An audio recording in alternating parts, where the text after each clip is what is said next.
नमस्कार। श्री कार्तिक महात्म्य व्रत कथा का दूसरा अध्याय। श्री कृष्णचंद्र जी ने कहा, हे देवी, गुणवती अपने पिता और स्वामी को राक्षस द्वारा मारे जाने का संवाद सुनकर पिता और पति के क्लेश से दुखित होकर करुण विलाप करने लगी। हाय नाथ, हाय पिता, हमको त्याग कर तुम कहाँ चले गए? मैं अकेली कन्या हूँ, आप लोगों के बिना ऐसा है नहीं। मैं अब क्या करूं? अब मेरे भोजन और वस्त्र आदि की व्यवस्था कौन करेगा? घर में स्नेह पूर्वक पालन पोषण कौन करेगा? मैं कुछ भी नहीं कर सकती। मुझ विधवा की रक्षा कौन करेगा? मैं मूर्खा कहाँ जाऊं? कौन मेरे दुख को दूर करेगा? कहाँ रहूं? क्या करूं? हाय देव, मुझ पर ऐसा कोप हुआ, अब कैसे जीऊं? मैं बड़ी ही पापिन हूँ। श्री कृष्णचंद्र जी ने कहा कि इस तरह रोती हुई वह मृगी की तरह व्याकुल होकर अपने को भाग्यहीना, असुखी, आशाहीन, जीवनहीन कहती हुई बोली कि अब मैं किसकी शरण में जाऊं जो मेरे दुख को हरे। तत्पश्चात वायु से आहत केले के वृक्ष की तरह वह पृथ्वी पर गिरी पड़ी। अधिक देर बाद होश में आई, फिर भी अत्यंत करुण विलाप कर बहुत विकल होकर शोक महासागर में डूब गई।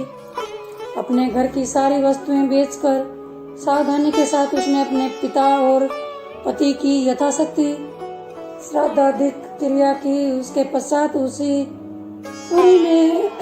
पुरी में निवास करती हुई वह विष्णु भगवान की भक्ति में तत्पर होकर शुद्ध तथा शांत स्वभाव से अपनी इंद्रियों को अपने वश में करके वहीं रहने लगी। उसने जन्म से लेकर मरण तक एकादशी का व्रत तथा कार्तिक मास का विधिवत सेवन किया। हे प्रिय, ये दोनों एकादशी और कार्तिक व्रत हमें बड़े ही प्रिय हैं।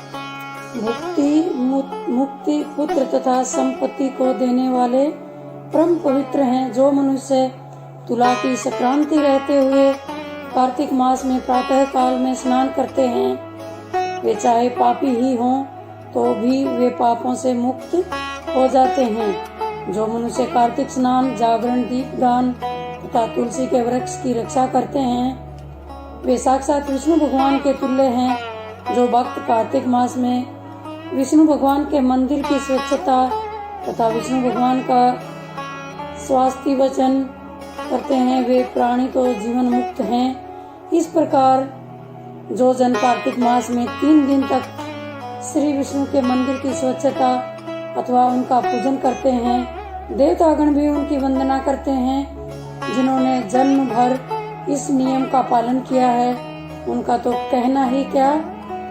इसी कारण वह गुणवती जो विधवा थी, दत्तचित्त होकर प्रतिवर्ष कार्तिक का व्रत और विष्णु भगवान की पूजा भक्ति पूर्वक करती रही।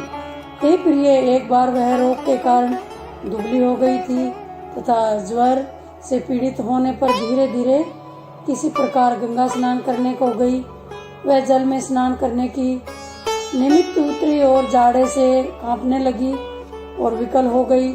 तब उसने आकाश की ओर से अपनी ओर आते हुए एक विमान को देखा जो शंख, चक्र, गदा और पद्म आदि विविध शास्त्रों से सुशोभित विष्णु भगवान का रूप धारण करने वाला था। रथ पर उनके वाहन गरुड़ की ध्वजा का अंकित थी। तब मेरे यानी विष्णु के गण विमान पर चढ़कर उस पर चमर डुलाते हुए अप्सरा गणों से सुशोभित उस गुणवती को वैकुंठ लोक में ले गए। वह गुणवती प्रज्वलित अग्नि की शिखा की तरह उस विमान में बैठी हुई एकमात्र कार्तिक व्रत के प्रभाव से मेरे समीप आई। इसके अनंतर जब ब्रह्मादिक देवताओं के प्रार्थना करने पर मैं इस मानव लोक में आया, तो मेरे गण भी मेरे साथ आए। हे भामिनी, ये समस्त यादव मेरे ही गण हैं। देव शर्मा नामक विप्र जो पूर्व जन्म में तुम्हारा पिता था, वही इस जन्म में सत्राजित होकर यहाँ है। जो पूर्व जन्म में तुम्हारे पति चंद्र शर्मा थे, वही अक्रूर हुए। और हे भामिनी, तू ही वह गुणवती है। कार्तिक व्रत के पुण्य से ही तू मुझे अति प्यारी है। हे सुधे, पूर्व जन्म में मेरे मंदिर के द्वार पर तुमने तुलसी का बगीचा लगाया था, उसी पुण्य के प्रभाव से तुम्हारे घर में यह कल्प वृक्ष सुशोभित है। पूर्व जन्म में तो जो तुमने कार्तिक मास में दीपदान किया था, इसी कारण तुम्हारे शरीर में शोभा और तुम्हारे घर में साक्षात अचल लक्ष्मी निवास करती है। इस जन्म में तुमने जो वर्ताधिक पति स्वरूप भगवान के लिए अर्पण किया था, उसी के फल से तुम इस जन्म में मेरी प्रिय भार्या हुई हो। पूर्व जन्म में आजीवन तुमने नियम सहित कार्तिक मास का व्रत किया था, उसी से कभी भी हमारा और तुम्हारा वियोग नहीं हो सकेगा।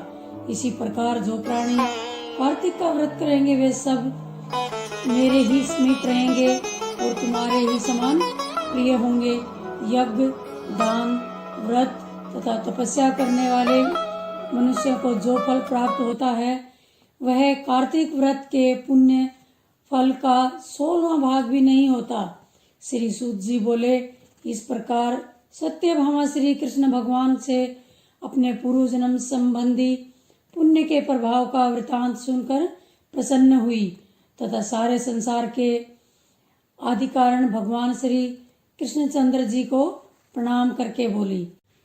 राधे राधे दोस्तों, इसके आगे की कथा तीसरे अध्याय में अगली वीडियो में सुनिएगा।